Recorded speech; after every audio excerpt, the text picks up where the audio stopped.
Engineer Kamala? Yeah, Professor, can you start? Okay, just one moment. We are setting up the computer.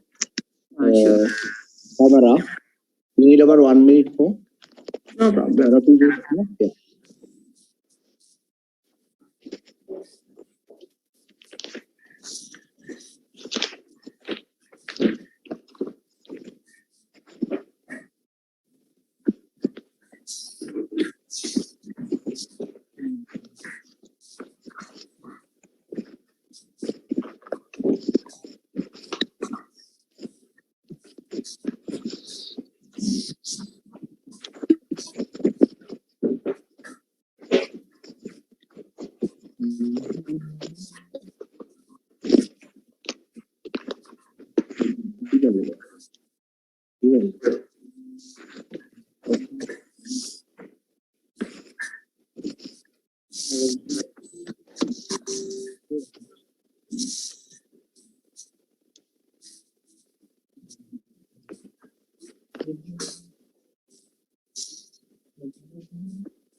Made a bit one minute for the other one. Video the banner.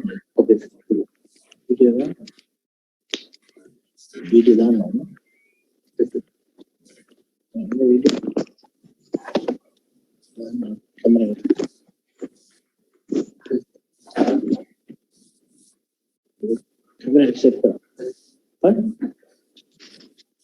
Okay, we can start now. First, wish you all a very happy 2022.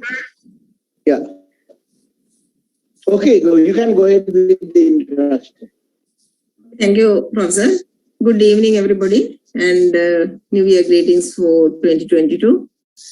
Actually, this is the first activity of this Civil Engineer Sectional Committee organized for this year, according to our calendar. Yeah. And now we are about to commence this fourth lecture of medium-rise buildings, designs and constructions series. Today it will be explaining under the title Design Philosophy for Medium-rise Buildings of 15 to 20 pages. Professor Jaisingh, on behalf of the participants, I appreciate the steps taken to share your knowledge in this design area and actually shouldering the responsibilities of Civil Engineering Sectional Committee. So I used to say that because it's very important. Dear participants, hope you will extract the deliverables from Professor on this valuable lecture series, throughout the series actually. So I want to remind you two things now. One is actually I suggest you to raise your questions when the opportunity is given after each section. Professor will ask you to, is there any questions? So you can respond to that. It will be directly, you can negotiate your questions and it will be more effective. And I want to remind you to register for each session through MIS, like I have been reminding you la previous one also. Without further ado, I'll request you to enjoy the lecture this evening. And Professor, over to you. Thank you. Thank you, Engineer Kamala. First, a very good and happy New Year, happy and prosperous New Year for all of you. And I also hope that you will have a lot of health and wealth in this year. So first, first day I talked to you about the general buildings. Then second day I told about the philosophy for very small buildings like 4 to 5. Then next day I went up to 10 stories. But when you move to 15 and more, the design philosophy changes. So we have to understand it. So when you do a computer model, 3D model, it will give you some answer. But the most important thing is finding whether the answer is right or wrong. That's very important. When you get an answer from the computer can be say garbage in, garbage out. So you do a wrong model, get wrong values, input wrong values, you'll end up with wrong answers. So whatever you get with computer, you should have simple ways of checking. And that's where the design philosophy comes. So when you know the design philosophy, when you get an answer from 3D model, you can straight away say whether it's a reasonable range or not a realistic answer. So that's why we always say, learn the design philosophy. At the university, you learn the codes. And again, now British codes are obsolete and we have to go for Euro codes. And Euro codes are very advanced. If you want to do very economical designs, you can do very economical designs with Euro codes, because Euro code will allow you to go up to 105 megapascal concrete. And it will allow you to use steel with higher strength as well. You can go up to 550 steel if you are using Euro code, or 600 steel. So all those possibilities are there with Euro codes. So it's up to you. First, learn the Euro codes. To learn the Euro codes, you can. There are many textbooks, like textbooks by Musli and Banji, McGinley, and so on.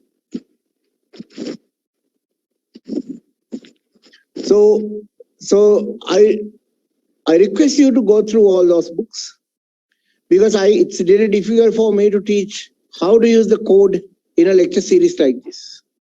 What I can teach is, how to think about the design. How that is at a different level. So we are looking at the design philosophy and how it works, and what are the important parameters that you look for, and what are the differences between one arrangement and another arrangement, and so on. So, and also you should learn how to optimize. So before we optimize, first we have to get an answer. So first we look at the design philosophy. And I'll be using same example, same number of flows, same arrangement, but number of flows can be very different. So today we are trying to see how we can make use of, how we can use all the strong elements and the frames all together to make an efficient structure. Now, last time I told you, frame will carry only the vertical loads, walls will carry all the lateral loads. Now, today it's going to be different. Then you have to ask why it's going to be different. The reason is, when you have a very tall building, we have a cantilever. The shear wall is a cantilever. And a cantilever can have a large deflection if it is very long. So in the case of a 10-story building, the height is 36 meters. In the case of a 20-story building, the height is 72 meters. So there's a big difference between the heights. 72 meter Excuse me, wall, Professor, yeah. Can you, yeah. Have you opened the still video is not on yet, no, for the participants? No. I'm just giving some background. I'm giving that thanks. comment, all right? Okay. So just the basic information before I start teaching on the board, right? Okay. Because they are still setting it up. No internet. There's a small internet problem for the computer. That's why I'm just, they are setting it up yet. So I'll first give the background. Right? So basically, if you consider wall, shear wall, 6 meters of length, because in the design example, you will find the shear wall is 6 meters of length. So the shear wall is 6 meters of length. In a 10-story building, it's very strong because its height is only 36 meters. 36 divided by 10, 6 is 6. The length to the span of the beam to length ratio is 6. Whereas you go for 20-story building. Then the height of the wall is 72 meters with the floor-to-floor height of 3.6 meters, 72 meters. Still the wall length is 6 meters. So what will happen? What happens is the wall will be much more flexible. Much more flexible. Then let's look at the frame. In the frame we use, what is the size of the column if it is a 20-story building? The size of the column can be something like 800 by 800. How about size of the beam? Beam doesn't change. Beam is still 600 by 400. So we don't have a problem with the beam. And how about the earthquake? Earthquake, no problem. Now the column is 800 by 800. Beam is 600 by 400. Any hinge forming will be in the beam. So no problem for us.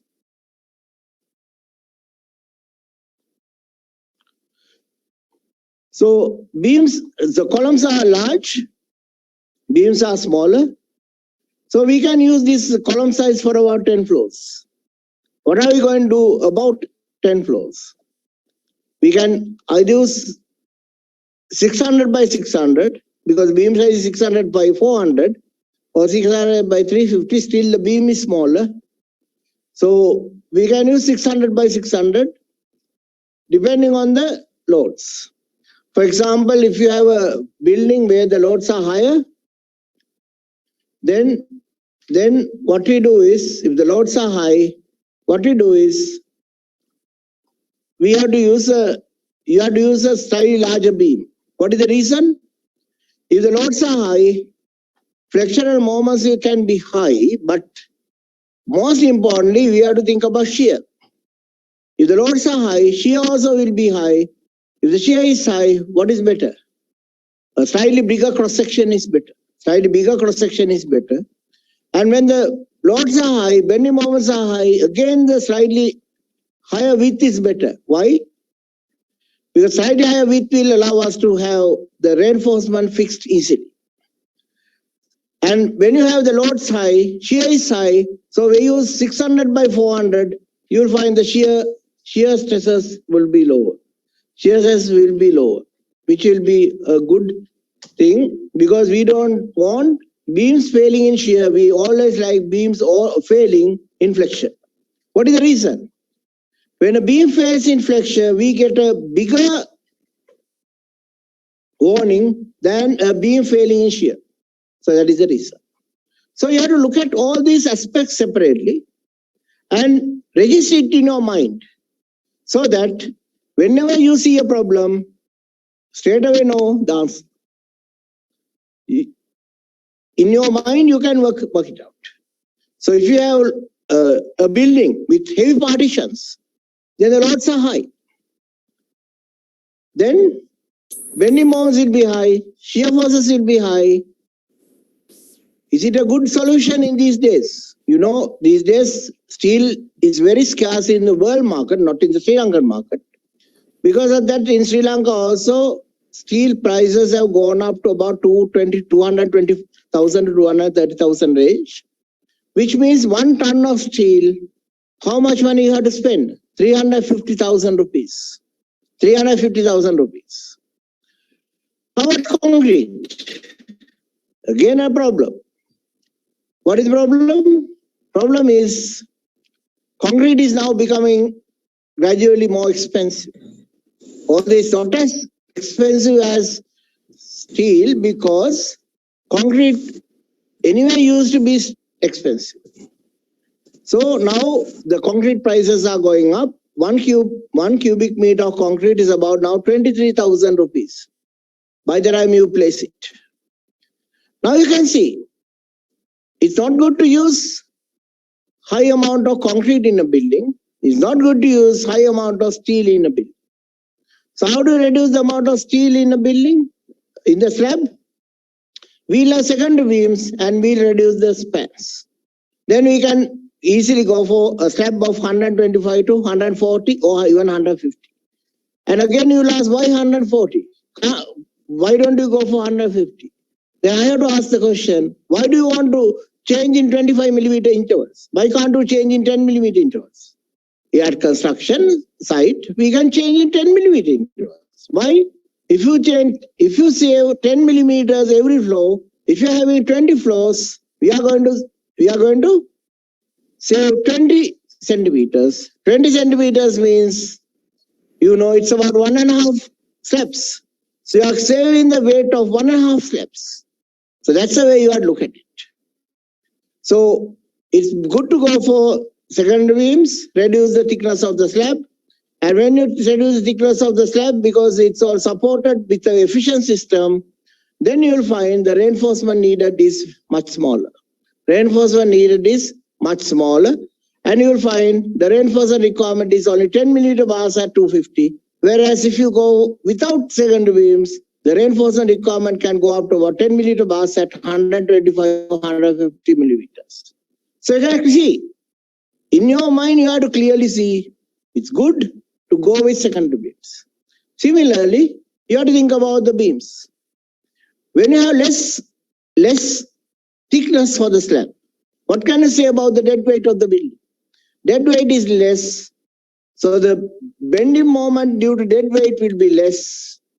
And if it is less, you can reduce the reinforcement in the beam. You can't do anything about live loads, but you can do a lot about partitions.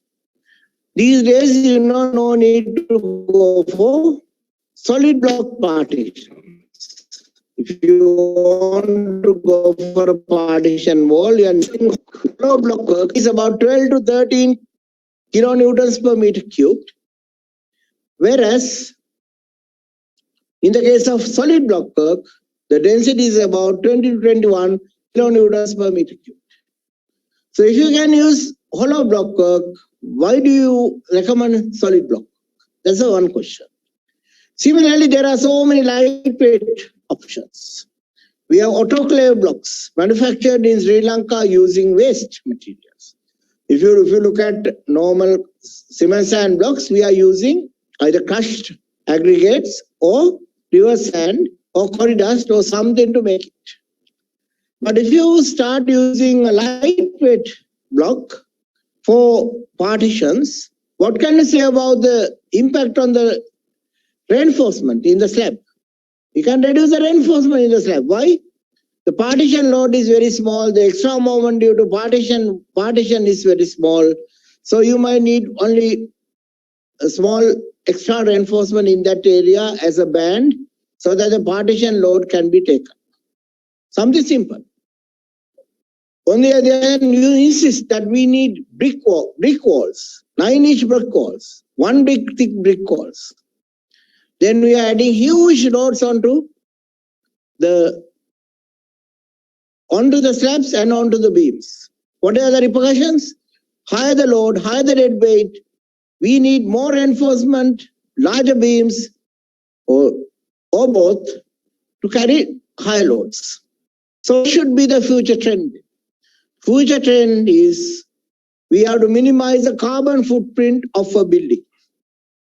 And carbon consists of two options. One is the carbon embedded in the material.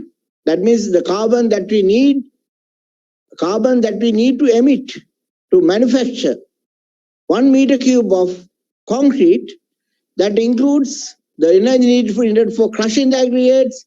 That includes the energy needed for making 1 kilogram of cement. It includes the energy needed to run machinery, and it also includes the energy needed for transportation.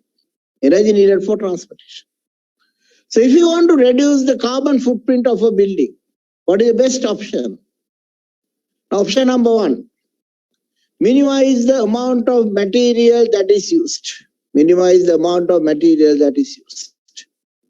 So instead of using, saying that it's easier to do the formwork and doing a flat slab or large slab of 6 meter by 6 meter, you can save a lot by doing a slab of 125 or 135 or 140 millimeters with a second beam system. You can save a lot. Then you'll ask,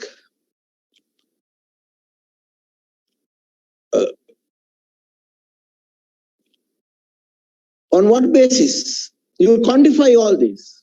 So what we do is, we look at the total quantity of concrete, we look at the total quantity of steel in the building, and then when you look at the total area of the building, we can say how much energy is needed to construct 1 meter squared of the building, 1 meter squared of the building.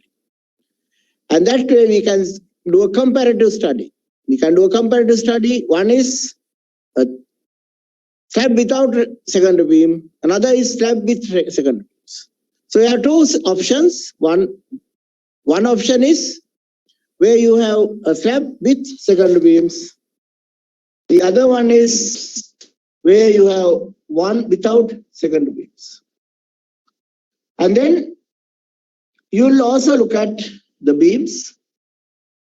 Then only thing is, if you look at the volume of concrete in the beams, whether you use 350 or 400, you are not going to gain a lot. So if you think 400 is going to make the construction easier, go for it. But don't say construction is easier in 4 slabs, because our labor rates are still not very high. Our material rates are higher. So saying that saving concrete is always better than making the construction easy in Sri Lanka. So we have to always look at this and see what is the best strategy, because strategies can vary depending on the price of labor, depending on the price of materials. Now in some countries, saving labor is very important because labor is about 3 to 4 times more expensive than materials. In Sri Lanka, it's the other way around. So none of the theories they develop for other countries is applicable to Sri Lanka, because still our materials are more expensive than labor. So when you do partial automation, we can reduce the labor, but we need still have a labor. But in many countries, anything that you save with labor is extremely important. So they go for flat slabs and they say flat slabs are the best. May not be in Sri Lanka.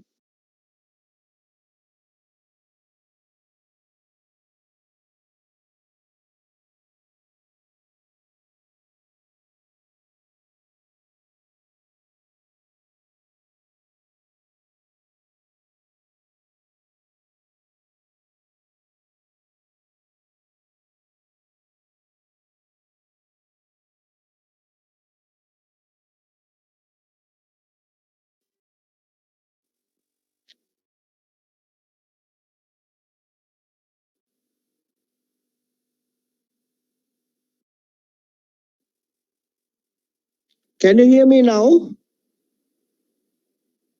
Yeah. Yes. There was a call and there's a... Right.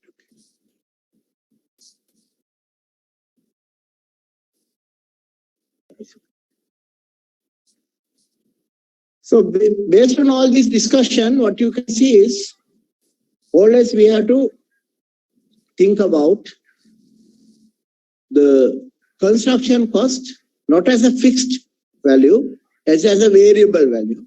And from time to time, we may have to change the strategies. And in the present context, best strategy is minimize the amount of materials used.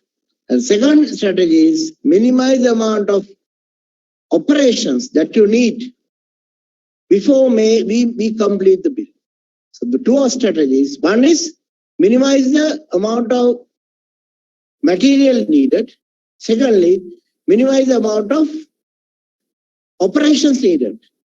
For example, if we can use a block that we don't need plaster, then we are in a normal traditional way, we have the block work, we don't construct the wall properly. So we are plaster both sides. So that needs sand, a resource, scarce resource. On the other hand, if you go with a very neatly done block, like lightweight autoclave block, the block can be slightly more expensive, but what you find is you don't need plastering. And because you don't need plastering, you can save labor and you can save time. And time is money. Because if you can deliver a building with a lower duration, then you can make a bigger profit. And the clients also will be happier because, then it will add to your reputation of your company. So always think about these aspects. And it's very important we start thinking about going for new materials, lightweight materials, and also waste-based materials. Why? The moment you use waste, the carbon footprint of waste materials is zero. Carbon footprint is zero, which means you can end up with low carbon buildings. You can end up with low carbon buildings. So with that introduction, so today we'll start looking at the buildings going up to 20 floors.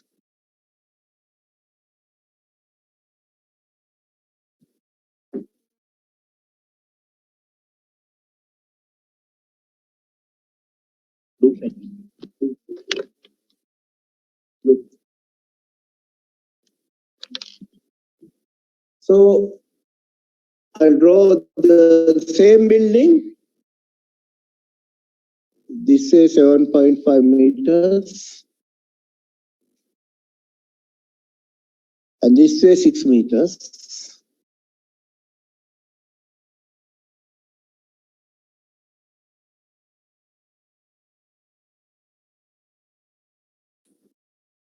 So there's a building. Then we got the grid.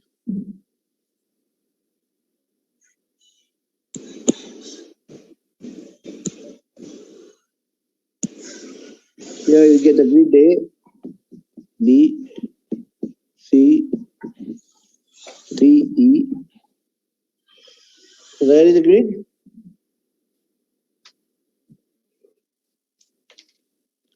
Then we have the shear wall. Okay, so share the screen now. Yeah, just one moment. You get the screen. Okay. I think it's okay. Like we can ask. Yeah, okay. Then shall I move forward? Okay. Yes, sir. Yeah. Okay. I think you can proceed if someone is. Yeah. So basically, we are 6 meters here. 6 meters here. And last time I showed you that we have to balance and make it as much as possible non-twisting. So we have to make it as non-twisting as possible. As non-twisting as possible. And this side you get 7.5 meters.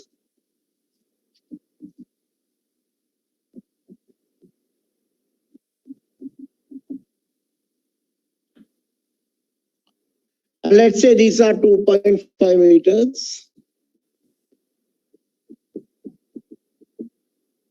And so on. So the first thing is, what is the behavior? We have 20-story building. I'm talking about the wind acting in y direction. So if you take the wall as is a cantilever. So what is the way that it deflects? Theta 0 here, delta 0. Delta, you will have some value. That is the way it's going to behave. But if you have a column, how will it bend? Like this or like this? If you have a column, how would it behave? A or B? Columns always behave like this. Double curvature bending. Double curvature bending, not single curvature bending. Columns will always behave like double curvature bending. double curvature. So which means when you have a frame,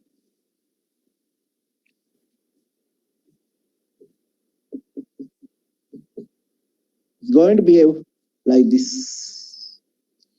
Theta max here, delta 0. Here theta 0, delta, you have some value. So this is called shear mode. Here it's called cantilever mode. This is called cantilever. It's a cantilever. Shear wall is a cantilever. Whereas the frame will behave in a racking mode or shear mode.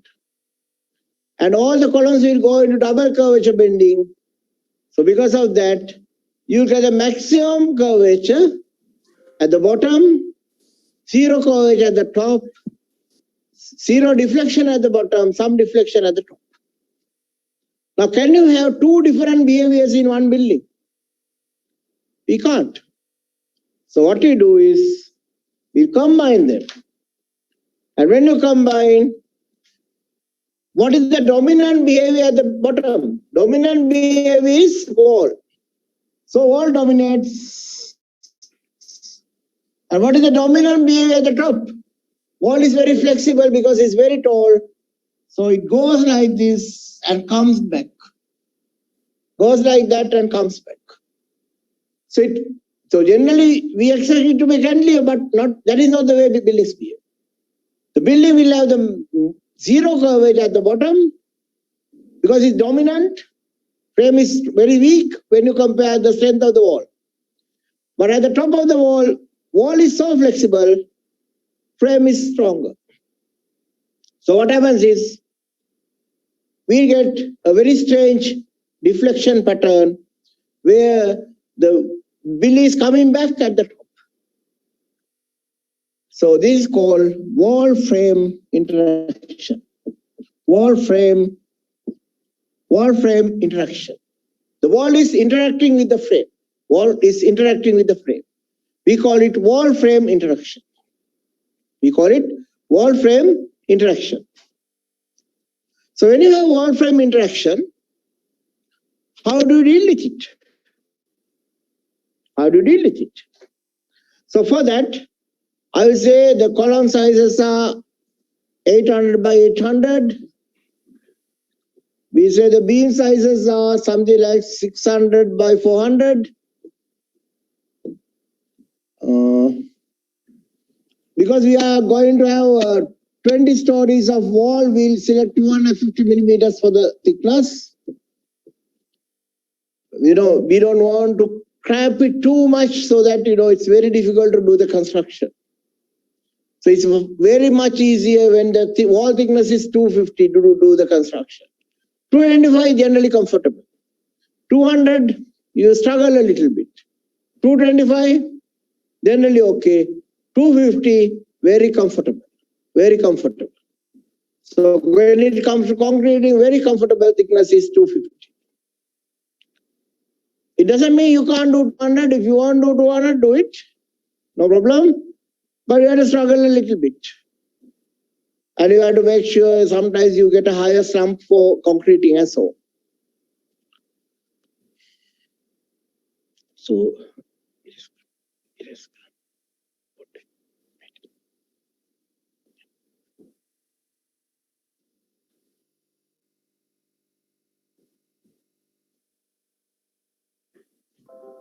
Right, now, how do you deal with this? When things are interacting like this, can you do manual calculations? No, we can't do manual calculations. Can you do a 3D model? Yes. But if you are doing a 3D model, you should know what's going on. So to understand what's going on, it's very much easier to do a 2D model and understand what's going on. So what you do is, when you are doing a 2D model, I'm going to lump this frame with this frame. Frame A and E, I'm going to lump. Why? I have full frame there. How are these two frames? They are not full. So I'm going to ignore those two frames, but I'm going to consider all these shear walls. So I can make a model. Model is shear walls. Then I will have a wall, the frame.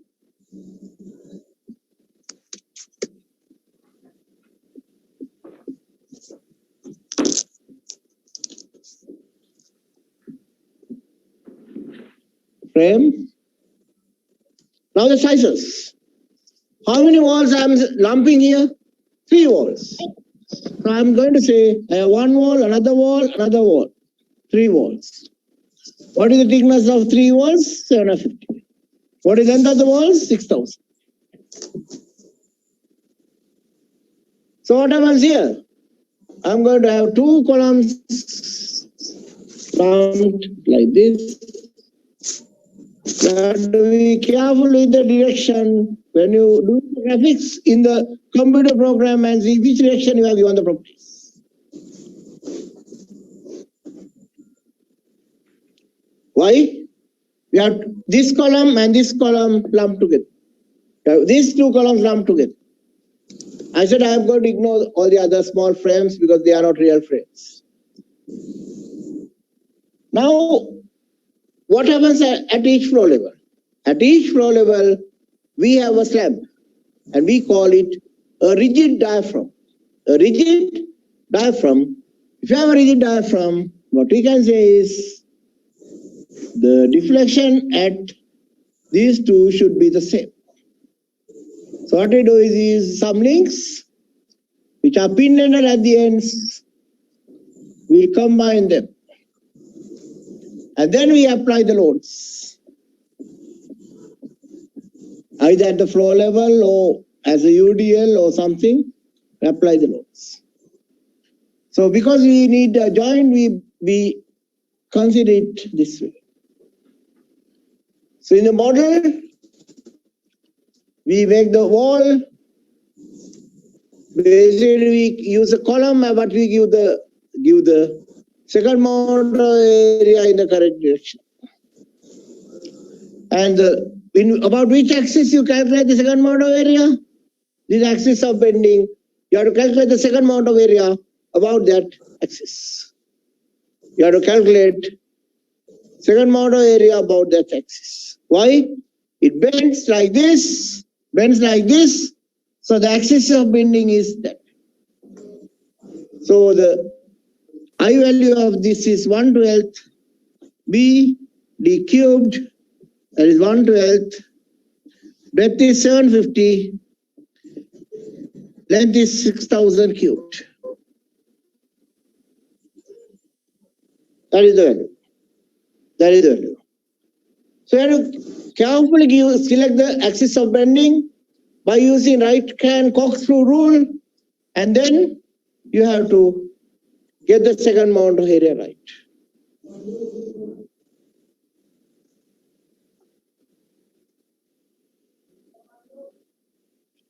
So what happens is, if you look at the external, the bending moment due to external loads, it will go like this, sorry. It will go like this. This is the bending moment due to external loads.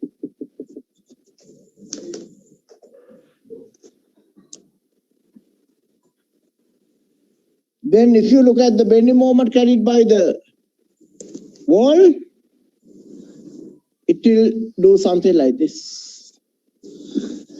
And the bending moments carried by the wall, it will do something like this. So finally you will find at the top of the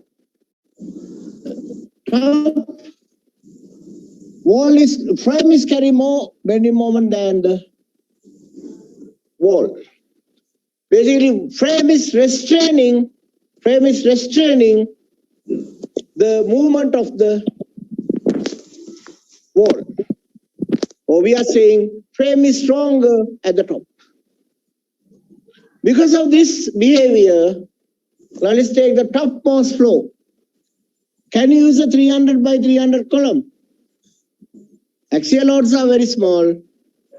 Can you use a 300 by 300 column? It's a top floor of the building. Can you use a 300 by 300 column? It's wrong. Why? Because of this wall frame interaction, if you use a very small column, it can be damaged. So that's why we generally don't use any column size less than 600 by 600 in a building, because if you use a small column size,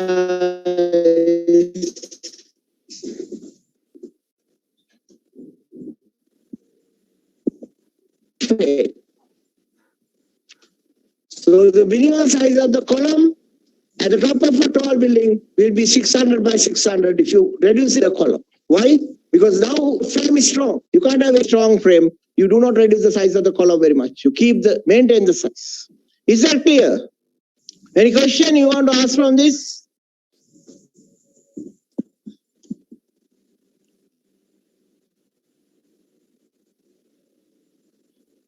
So, are there any questions on the chat channel that we can answer?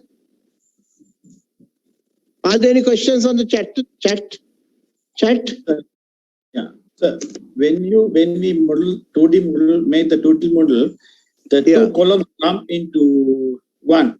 So we make it as 1.6 by 800. Yeah, 1.6 by 800. But when you consider the I value of this is 1/8 into 1,600 into 800 cubes.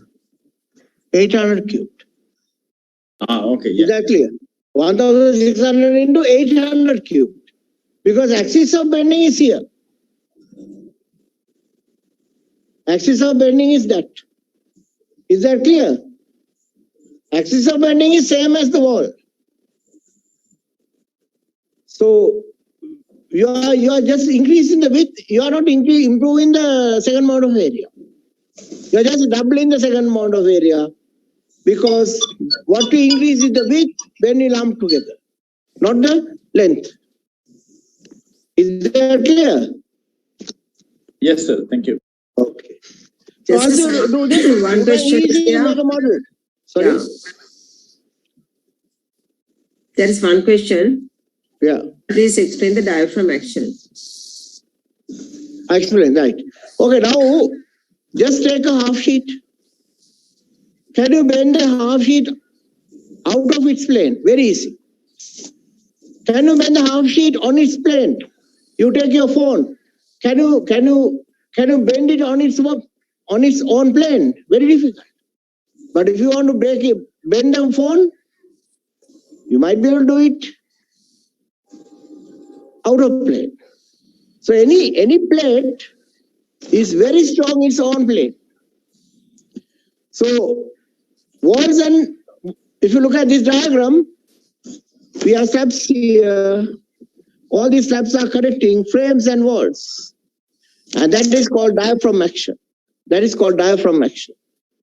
Diaphragm will measure, if you take the deflection of any point,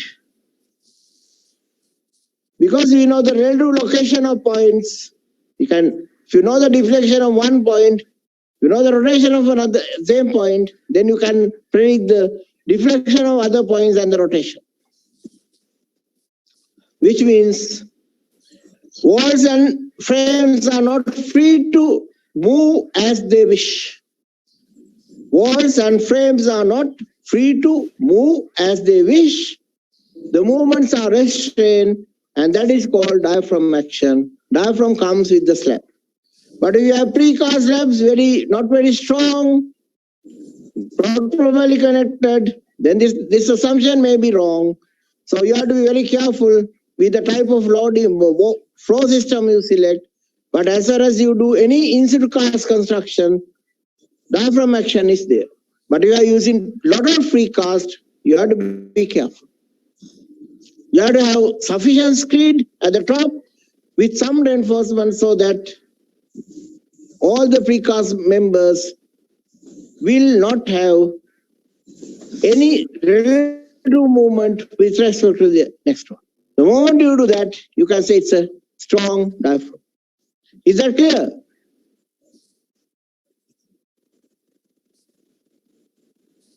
Is that clear? Any other question? Yeah, at the beginning there was a question. Can we detail a beam to meet seismic mitigation? Within bracket, not to follow the simplified curtaining rules while calculating the amount of reinforcement as per BS 8110. No. That is not the correct way. What you have to see is, if you have a column, sorry, if you have a cube, concrete cube, apply the loads, what will happen? It will break at some load. At some load, it will break.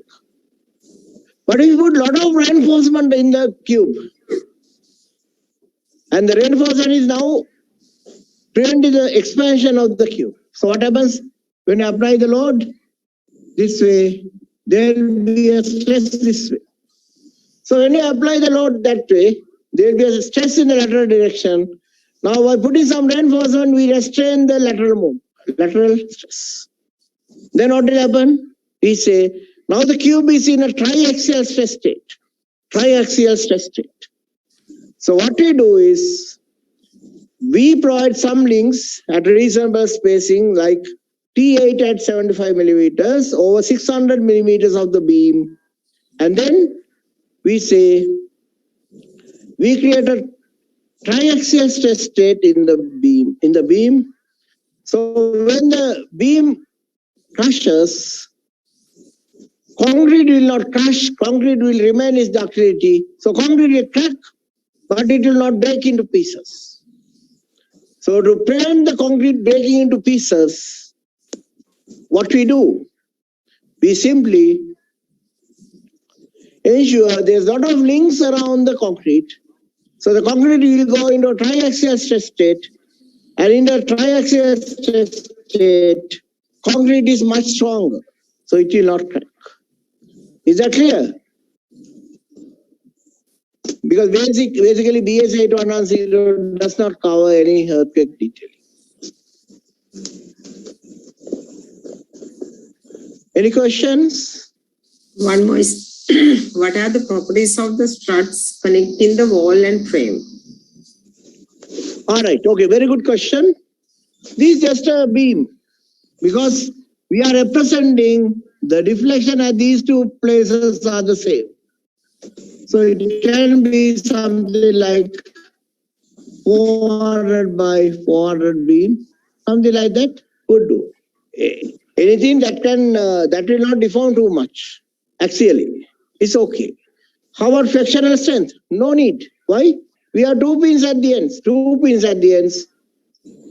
So you have to make sure it has a sufficiently large cross section so that whatever the load I apply here can be transferred onto the frame. That is the requirement. So you can select an arbitrary beam size because you are representing a slab. Any other question? The last one. Please explain axial shortening in the column and how to provide reinforcement for that. Don't worry about it because axial shortening is not critical in the 20-story range. Axial shortening of columns will become critical only in the range of 30, 40 and so on. There are so many different ways to deal with it. One way is, you will use reinforcement to deal with it. You provide more reinforcement in the column and little more extra reinforcement in the wall. Then you can start changing the axial shortening. More reinforcement is difficult for the concrete to push up. The other option is when you want grade 30 concrete, you use grade 50 concrete. So grade 50 concrete, the elastic value is high, then the axial shortening will be less. So there are so many different options to deal with axial shortening, but not in this range. This range, we really don't worry about axial shortening. But axial shortening will be really small because our loads will not be high enough to cause significant axial shortening. Is that all? Yeah, Professor. Right, then I can move? Yes. Further? So basically when you do this, You can get an idea. Now they have a question. When it comes to design, how to design the wall? Wall can be designed as I explained last time. You know the moment in the wall. You know the moment in all three walls here. Because computer program will give the moment on the wall. It will give a bending moment diagram for the wall. So concrete wall is strong. You get a high moment in the wall, but it is to get the moment on one wall, you have to divide this answer m by 3. If the total moment is m, the actual design moment is m by 3. M by 3. Because you have lumped 3 walls together, so the moment on one wall is m divided by 3. Similarly for the columns, we are lumping 2 frames, whatever the moment in the column divided by 2. Then how about axial load? Axial load we can calculate. For each wall we know the axial load, we can calculate the axial load by considering how much load is transferred onto the wall. So if you take this wall, you know this amount of load will be transferred onto this wall. You know that. So you can always estimate it. So basically you have a wall where we know n, where we know m. If you know both n and m, can you design the wall? Yes. I explained you how to design the 6-meter long wall last time. Same method. But because the structure is taller, what can you say about the bending moment? Bending moment values can be higher. So you have to make sure axial loads are sufficiently large.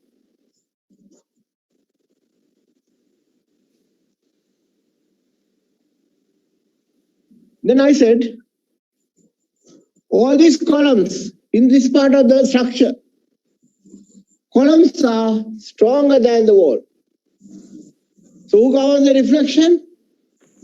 Frame. Then the question is, do you have to design these columns as braced or unbraced? We design them as braced. Why? Although it reduces the deflection, if something goes wrong, column can still hold it. Column can still hold it. So because of that reason, these columns can be designed as short columns if they have a large cross section and floor to floor height is reasonable. You will always find columns are short. Columns are short. We like short columns. I like short columns. Why?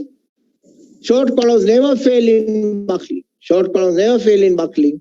And I hate buckling. Why? I have no control. I have no control of buckling. So I hate buckling. So what I do is, I do not select anything that can lead to buckling, which means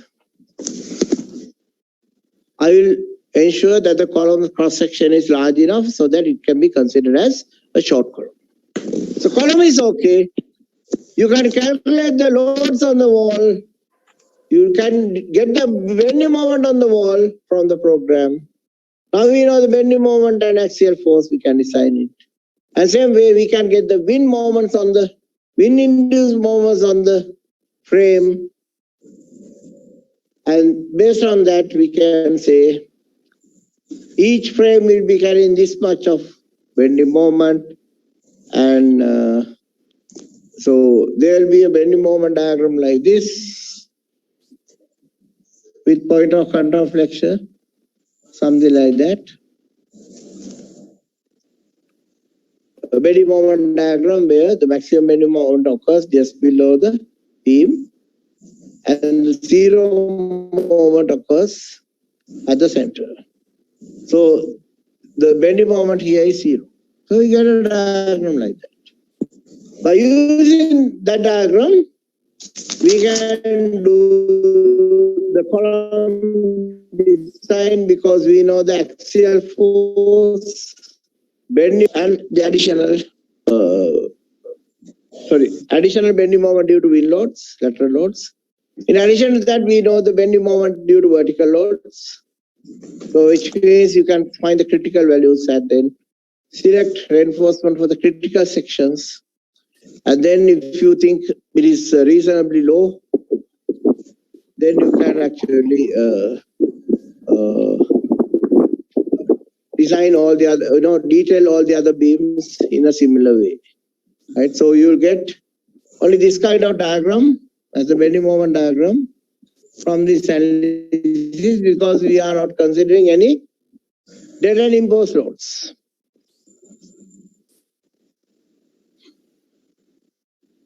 And most importantly, what we get is how to design the cantilever wall with interaction.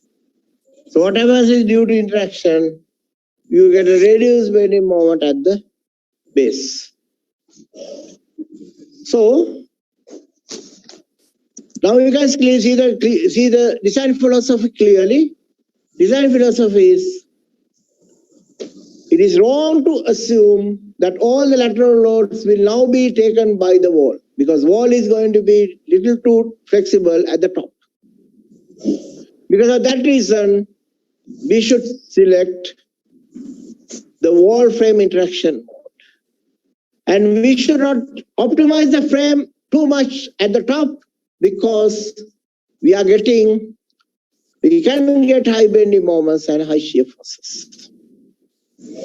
So don't try to make it very small, like in a two-story house. There's no difference between the flow. If you are dealing only with the vertical loads, there isn't much difference between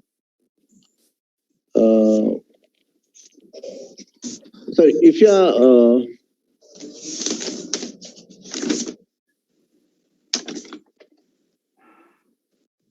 if you have any structure with less than 10 floors, it's correct to assume that all the lateral loads are taken by wall. But if you have 20 floors, it is wrong to assume that all the lateral loads are taken by walls.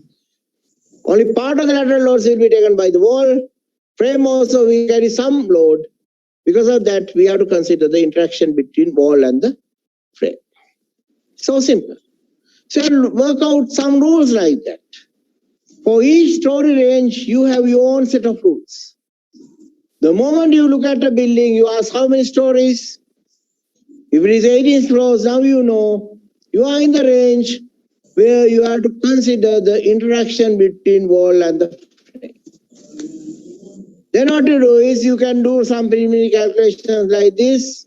And if you are at the preliminary stage, you can get some idea about the bending moment sense. Once you have some idea, then you can go for the proper three-dimensional model. And when you prepare a 3D model, you will have a lot of complications. And if you don't do this kind of simple calculation, when the complications come, there's a general tendency to think that the model is correct. But the problem is, if you don't have a simple model, there's no way you can check the results of the 3D model. So always go for a simple model, get some idea. Then with that idea, you can go for a 3D model. What is the difference? If you just do a 3D model, you have no idea about the answers. If you do some simple calculation like this, look at your rules, you know what is happening. Now you do your 3D model, and you get some answers. You know whether they are the right answers or the wrong answers. Why? From the simple model, you know what's going on. Is that clear?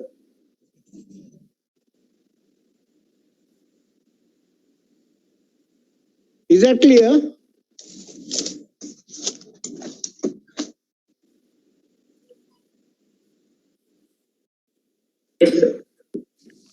That's clear, right? So basically, this is the design philosophy. And I assume that you are capable of doing 3D model, but don't worry if you are not capable. Don't worry. I'll be teaching that.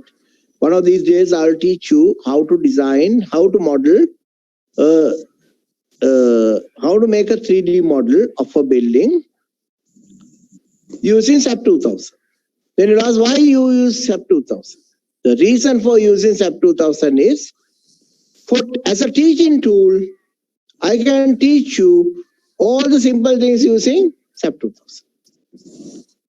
But as a design office practice, we know ETABS is a dedicated program for buildings, whereas SAP 2000 is a general program. Which one should suit better? You'll find ETABS is better. Then at Morado University, we have now deviated from SAP and ETABS. We still use it for most of our activities, but we are promoting another program, that's Midas. The reason is we can get web-based license and you can have access to the whole Midas family of software. There's a huge advantage because it's by the same people, they always ensure compatibility. So when you make a model of a superstructure by using Midas Gen, you can transfer data easily for Midas GTX for advanced foundation model. And all the students at Morado University are having a web-based license, and we hope that other universities also will consider this seriously and get that kind of facilities for the students. And the cost is only actually every year we have to pay 7,500 rupees as the maintenance fee. And in our case, we bought it for about something like 30,000 rupee. One we were given 25,000. We were given it at 25,000, and then they said we requested we are going to make the payment in 2 stages. So we made the payment by using money available over 2 years. So any questions on this? So I'm going to wind up the lecture because the design philosophy part is over. It's a matter of the participants looking at 3D modeling. And one important thing I told you, this model can give the bending moment on the frame, members, beams. It can give it for columns. And then all the columns can be designed as if they are braced. A big relief. Because I hate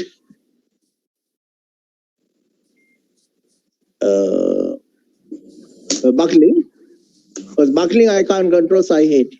I don't like it. I will one day the other do something so that I will end up with a short column. But if I have to design for buckling, then the column has to be very lightweight. The very lightly loaded column, then it's possible. But if you have a very heavily loaded column, then you cannot strictly judge whether it's fell or fail in crushing of concrete. So because of that, we don't like unrestrained columns. And all the columns are in a braced structure, so they can be designed as braced columns. And the wall can be designed and some reinforcement can be selected.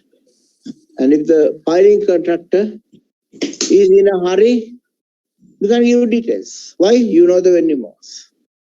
So that's the advantage. Or doing a simple 2D model, rather than worrying a lot about a large 3D model, what I say is do both. Do a quick one so that you have some answers for any question that will come to your mind.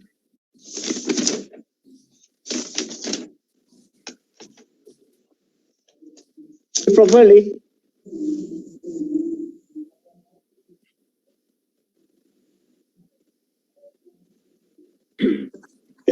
In a proper 3D model. So basically, those are things I just want to tell you. And by doing a simple model, always you can get a lot of information. And most importantly, you can understand the level of interaction. You can see whether this change, point of contraflexion, occurs at a very low level or high level. If it is taking place at a low level, that means you are having very weak walls. And you might consider increasing the width of the wall or length of the wall or do something so that they will become stronger. And if it's happening at the very top, that means your walls are very strong, they are very long and so on. But if it is happening in the upper 1/3, then you might say, looks okay, the sizing looks okay. Why? The change in the wall becomes weaker only in the upper 1/3 of the building. Upper 1/3 of the building. Not in the middle of the building. So this way you got the proportions reasonably okay. Reasonably okay. Any questions? There's one hand raise situation. What is it? Umapati. Umapati, what's your question? Yes, regarding lapping of rebar for walls and column, which area is good to lap? Is in the middle of the each floor or other area? Actually, there's no. Yeah, we have to understand we are living in a very low intensity earthquake region. The last significant earthquake occurred 400 years ago on April 14th. Nearly 400 years ago. And that also had a magnitude of around 6. That is the estimate. So basically, we are living in a very safe, one of the safest locations in the world. So we should not worry about earthquakes. That is the reality. But with time, we must consider designing buildings which can last not 100 years, 300, 400 years. Why? Because now Eurocode allows us to use better materials, high-strength materials, new techniques. So we should think of designing buildings so that once constructed, you don't have to demolish it. You can always repair and use it. So to do that, you come up with more advanced materials as allowed in Eurocodes, high-strength materials and so on. And because it's going to last longer, the chance of it being hit by an earthquake is high. Because of that reason, we can take some precautions. Don't overdo it, because we are not in an area where the earthquakes are high, so which means you can simply lap anywhere in the wall. If you want, you can lap right on top of the floor slab, or else you can lap it in the middle. Doesn't matter. Do whatever you like. Both will be similar for the earthquake range that can hit Sri Lanka. The earthquake in Sri Lanka will be very low magnitude. And only thing is, if an earthquake of 6 can hit Colombo, it can cause some damage. So there are two options. One is have some reinforcement to control the earthquake. What is the other option available? If you have a good building and you have some precautions, still you can get an insurance policy also. So that if something goes wrong, something backs up here, there will be enough money for repair. And that will be a useful exercise. Because, we should not rely only on the structure, We can rely on other mechanisms as well. One of the mechanisms that will allow to share the risk is insurance. So you can think of insuring the building for all kinds of hazards. And the insurance company also will do it happily because they know for sure you are not going to apply for. Your claim need not be honored because there will not be a claim. Every year you will pay a small amount of money, but there will not be a claim because earthquake will not hit Sri Lanka. An earthquake of significant magnitude cannot hit Sri Lanka. But again, you cannot give 100% guarantee. And that's why we recommend do something. But don't try to overdo it, thinking that you are in Italy. We are not in Italy. Right? In Italy, yes, you have to be really careful. Why? Every 5-10 years, or even every 2 years, you will find an earthquake has hit somewhere in Italy. 2 to 3 years. In Japan, yes, very high earthquake range. But in Sri Lanka, the chances of an earthquake of significant magnitude hitting Colombo is remote. But because we cannot rule it out fully, we can take some precautions. Is that clear? Yes, thank you, sir. Yeah. Nishan Galagi? Yes, sir. So when you divide that bending moment between walls and frame, and so do you expect us to do when do 2D frame? No, don't do anything. Computer program will do everything. You don't do anything manually. Okay. Computer program will plot the bending moment diagram for frame and the cantilever. You don't do anything.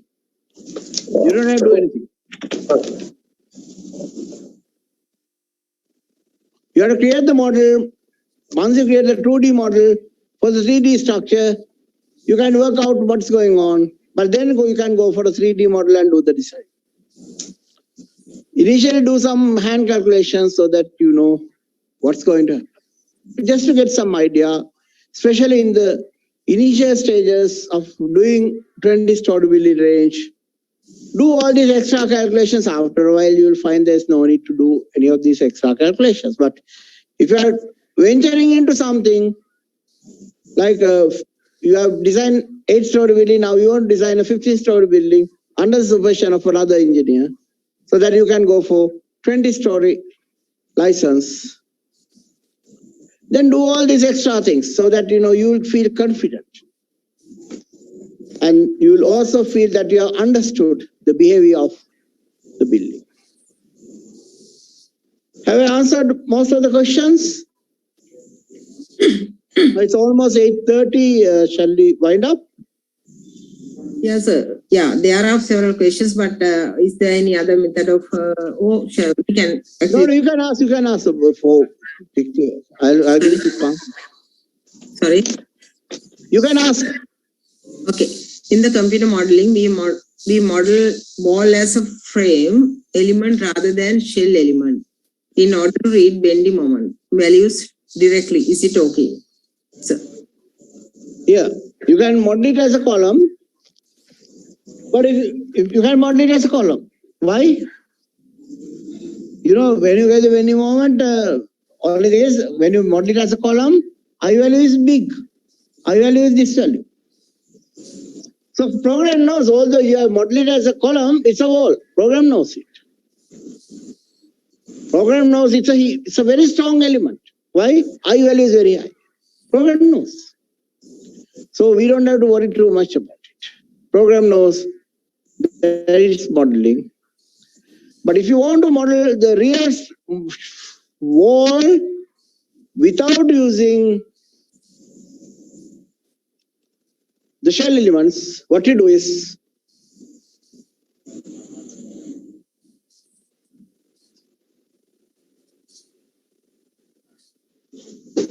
model it like this. You put two rigid arms, represent the width of the wall. So here do it. In the middle, you will put some rigid arms, massless rigid arms. And rigid arms will ensure, now we are representing the width of the wall. So introducing rigid arms is the only option that you can have if you don't have shell elements. So because you are doing some temporary calculation, you don't worry about shell elements. You simply consider it as a column with rigid arms. Any other question? What will be the most suitable design load combinations for a structure of this type? It's very hard to say because you have to consider the 1.4 GK plus 1.4 WK, or if you are using Eurocode, they have given. I'm actually going to conduct a lecture on that because it's a little complicated than what you think. It's a little more complicated than the Eurocode, the British code. So ideal thing is I have a lecture on masonry, and I teach how you consider different combinations. It is valid for concrete as well, so we will make use of that particular note and learn it. I have a PowerPoint presentation to that effect, so I'll use that PowerPoint presentation another day and teach how to create load combinations for Eurocode designs. So until that time, you can think something similar to the British code ones. That is okay, but it's hard to say which one is governing. So you consider all. You should consider all and see, draw an envelope and get it. You don't draw, but you just look at it and see what's going on. Any other question? Yeah, how to model wall column combination in the basement walls? That's a different thing, and I'll be teaching the raft foundations and cellular rafts and so on. I'll show you how to do that. Next one is how to do imposed load reduction in floors. Imposed load reduction in floors. Generally, imposed load reduction is not a big problem because it comes like 10%. So 2 floors 10%, 3 floors 20%, 4 floors 30%, 5 to 10, 40%, 10 to anything, 50%. So you can see, here I went for 40-story building, 20-story building, the live load reduction will be in the range of 50%. If you are designing a building having 8 floors, the maximum live load reduction will be 40%. And if you are having only 3 floors, you can go up to only about 30%. Is that clear?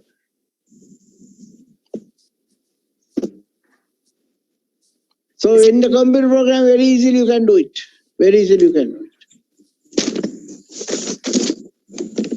Anything else? Sir, hello. Yeah. Sir, for clarification, please. So now in this 2D model, we considered, we lumped the frame along grid A and E plus the ball in the B and C grids, along the B and C grid. B, C, and D. B, C, and D. Yeah. Here you get one. So now, here you get another. Here you get another. Three walls. Should we? Yeah, thank you, sir. Should we consider the frames attached into these walls also? No, actually, when you look at the frame, the depth of the frame is important. Here you don't have depth of the frame. That's why I ignored it. If you want, you can consider that also. No problem. So can we just disregard these 2 exterior frames and consider the frame, separate frames B, C, D? No. Always when you are modeling, consider the big frame. The big frame is a strong one. So don't leave out the big frames. Use all the big frames, and then lump the walls. But if you have small frames, you can ignore it. There will be small error, but we are not looking at the exact answer. This is just an initial calculation to understand what's going on with respect to the beam sizes, column sizes, and so on. After that, you'd better do a 3D model for a 20-story building or 80-story building. You do a 3D model, and in the 3D model, you can capture all the things. But this is just an approximate calculation, just to get some idea about it. Before you design the real building, you'll do few simple models and see what's going on. And that way, if you do it for about 1 or 2 days, then you will get to know about your building fully. And after that, you can easily do the design because you know what's going on. So these are just tools to us to understand what's going on. For design, always go for a 3D, ETABS or MIDAS model. Is that clear? Yes, sir. Very, very much clear. Thank you, sir. Yeah. Thank you very much. Yeah. Okay. Then shall we wind up because now? Yes, I think there are many questions, but I think it's running out of time, no? Yeah, so basically you can post it to me. I mean, if you can copy and put it onto a Word file, then I can actually write some answers and send it back as an email to you so that you can share the email. Yeah, we'll coordinate with the hosts and try to do their recording, no? Yes. So Okay. from the recording, from the chat channel, if you can write down the questions, then I can provide some answers so that you will all get it as a email, but you'll have to collect the email and all that. So you might have to do something. Okay. Thank you very much. Then shall we wind up? Yeah. Yes. For that, I think better to copy the chat box now. Once we close the Better to copy the chat box. Yeah. Better to copy the chat box and put it as an email to me. Then I'll send the email back to Engineer Kamala, and then if you need the answers or anything, just drop her an email so that she can forward that email. Yeah. Okay. Okay then. Rima, you are there? Yeah, madam. So I'm Rima Vidhan, a member of Knowledge Sharing Subcommittee of Civil Engineering Sectional Committee. So it is an honor for me to deliver the vote of thanks today now. Actually, first of all, I had to give our thanks to Professor Jaya Singh, who gave the very valuable and very important lecture today, the design philosophy for a medium-rise building of 15 to 20 story range. Now, everyone has got actually a lot of knowledge from the lecture, and you sir always encourage us. You always share your knowledge with us. Thank you very much. A big thank for you. And secondly,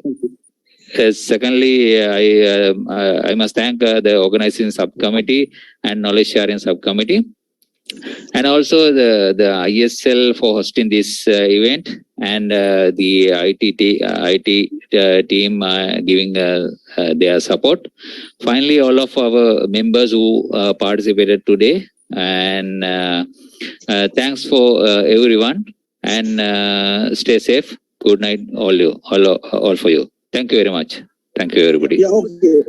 Yes, sir. Good night. Thank you very much. Thank you so much. Thank you very much. Yeah. You're welcome, sir. Okay. Thank you, sir. Sir, good night, sir. Thank you so much, sir.